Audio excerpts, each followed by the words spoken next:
مولاي صل وسلم دائما أبدا على حبيبك خير الخلق كلهم.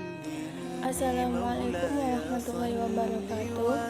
Alhamdulillah rabbil alamin. Wassalatu wassalamu ala asrofil anbiya'i wal mursalin wa ala alihi wa ashabihi ajmain, amma ba'd. Yang saya hormati Bapak Nasiruddin selaku dosen pengampu mata kuliah Filsafat Ilmu.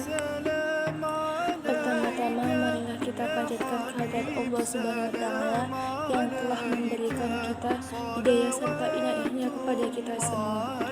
Kedua kalinya, selawat serta salam tetap tercurahkan kepada baginda Nabi Muhammad SAW yang telah membimbing kita dari zaman jahiliyah menuju zaman yang telah mulia, yaitu Dinul Islam.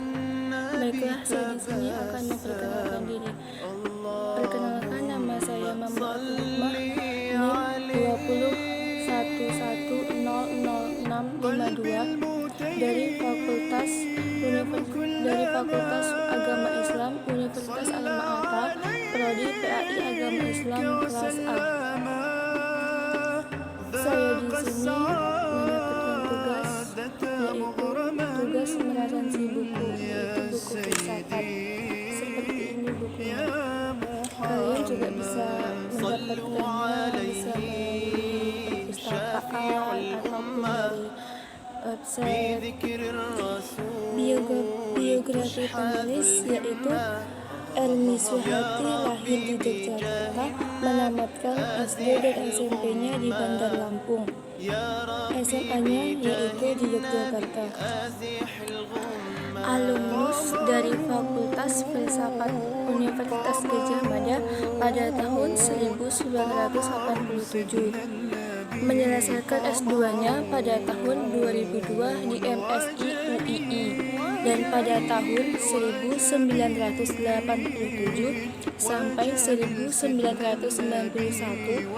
menjadi staf pengajar di salah satu Fakultas Usuluddin YIN Raden Intan Bandar Lampung, dan pada tahun 1991 sampai sekarang menjadi staf pengajar di Fakultas Syar'i dan Hukum UIN Sunan Kalijaga. Ada beberapa penelitian yang telah dihasilkan oleh beliau, diantaranya yaitu zakat dan masyarakat pada tahun 2021, nikah beda agama 2002, dampak TI bagi keluarga muslim 2010, agama dan konflik pasir besi dan pesisir Kulon Progo pada tahun 2012. Dimuat dalam jurnal Sosio Religian dan Asyariah, diterbitkan pertama kali oleh Praja Media Saswita F11 Yogyakarta pada tahun 2012. Tebal buku ini ada 131 halaman. Ada beberapa manfaat memahami seluk-beluk ilmu. Sebagai kajian filsafat akan menjadikan kita sebagai sarjana, ilmuwan, atau pengusaha yang arif terhindar dari kesombongan intelektual. Tidak memandang kebenaran ilmiah sebagai kebenaran normatif yang diulang-ulang sebagai barang hafalan. Memahami filsafat ilmu menjadikan kita sebagai wawasan semakin luas. Kita menyadari bahwa keberadaan serta perkembangan filsafat, ilmu pengetahuan, agama, budaya akan saling mempengaruhi dalam kehidupan sehari-hari. Buku ini membahas tentang landasan ilmu, perkembangan ilmu, kebenaran, pendekatan, etika keilmuan, serta cara kerja ilmu. Pembahasan ini bertujuan agar mahasiswa menyadari pentingnya nilai-nilai moral yang terkandung dalam setiap ilmu, serta lebih kreatif dalam berpikir sesuai aturan ilmiah. Yang pertama, bab 1, pengantar filsafat ilmu. A. Pengertian filsafat ilmu. Pengertian filsafat dan ilmu. Filsafat berasal dari bahasa Yunani kuno, yaitu Philosophia, yang berarti cinta akan kebijakan. Philos itu sendiri disebut dengan cinta, atau philia disebut dengan persahabatan, tertarik kepada, dan sophos atau sophia disebut dengan kebijaksanaan, pengetahuan, keterampilan, pengalaman praktis, dan inteligensi. Menurut beberapa pengarang yang dikemukakan sebagai berikut, ada salah satu ahli ilmiah di antaranya yaitu Plato, mendefinisikan filsafat ialah pengetahuan yang ingin mencapai kebenaran asli yang sesungguhnya.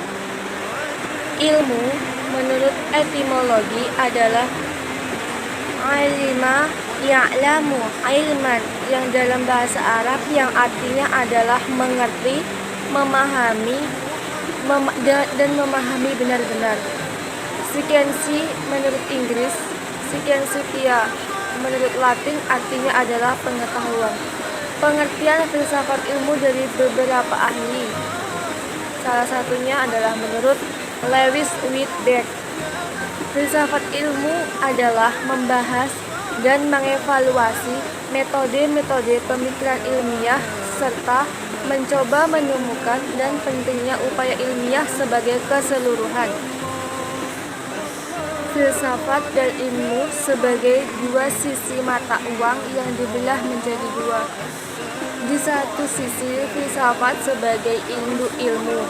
Di sisi lain, filsafat berkembang menjadi bagian dari ilmu itu sendiri.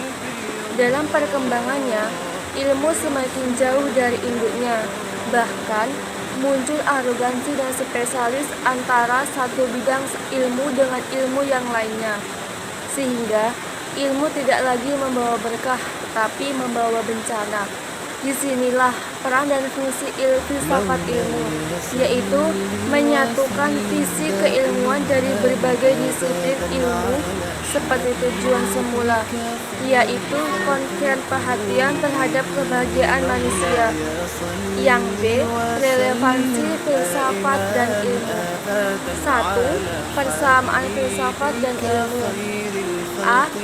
Keduanya tumbuh dari sikap bertanya dan dilandasi oleh kecintaan yang tidak memihak terhadap kebenaran. Yang B. Keduanya mempunyai metode dan sistem. C. Keduanya hendak memberikan penjelasan tentang kenyataan seluruhnya yang timbul dari hasrat manusia atau objektivitas akan pengetahuan yang mendasar. Nomor 2. Perbedaan filsafat dan ilmu. Yang A. Objek material atau lapangan. Filsafat bersifat universal atau umum, segala sesuatu yang ada realita, sedangkan objek material ilmu bersifat khusus atau empiris, atau yang disebut dengan berdasarkan pengalaman seseorang. Yang B. Filsafat menonjolkan gaya spekulasi atau pendapat kritis dan pengawasan, sedangkan ilmu mengadakan riset, penelitian lewat pendekatan real atau godaan dan error atau kesalahan. Yang C. Filsafat membuat pertanyaan yang mendalam berdasarkan pada pengalaman sehari-hari, sedangkan ilmu bersifat diskursif, menguraikan secara garis logis yang dimulai dari tidak tahu menjadi tahu.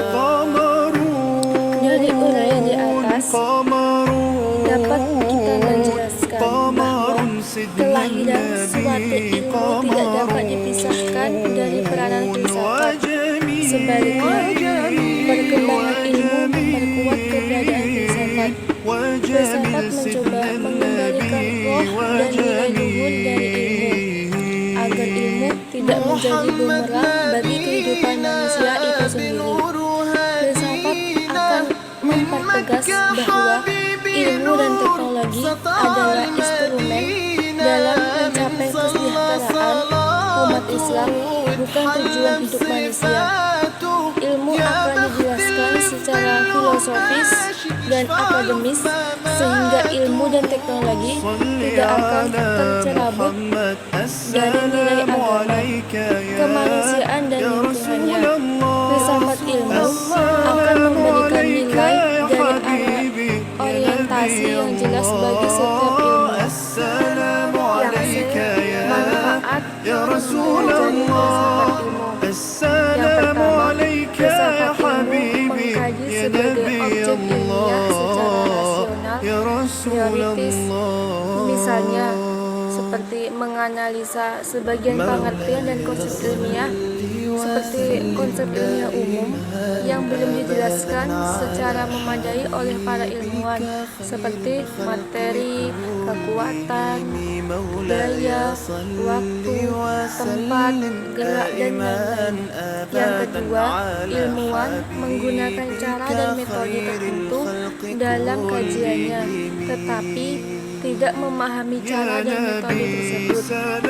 Implikasi mempelajari filsafat ilmu yang pertama, kerjasama yang harmonis antara ilmu sosial dan ilmu alam untuk memecahkan persoalan-persoalan kemanusiaan sehingga memberi landasan berpijak yang kuat bagi ilmuwan. Aktivitas keilmuan tidak lepas dari konteks kehidupan manusia atau di sosial masyarakat. Kesadaran seorang ilmuwan akan lebih selalu menaikkan pidato sepuasa Wisnu dengan kenyataan yang ada di luar dirinya. Yang D.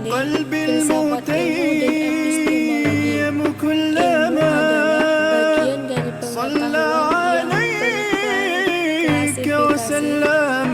tersistem dan terstruktur serta dapat dibuktikan kebenarannya secara empiris.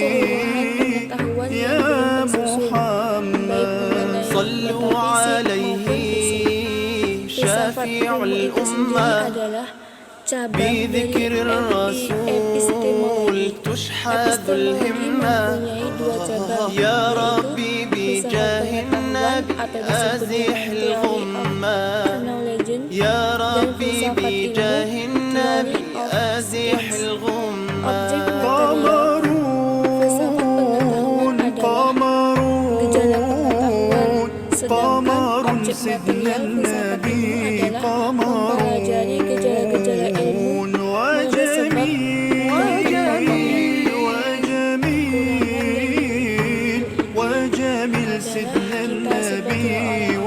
dan susah untuk mempelajari dan memahami bahasa-bahasa yang tidak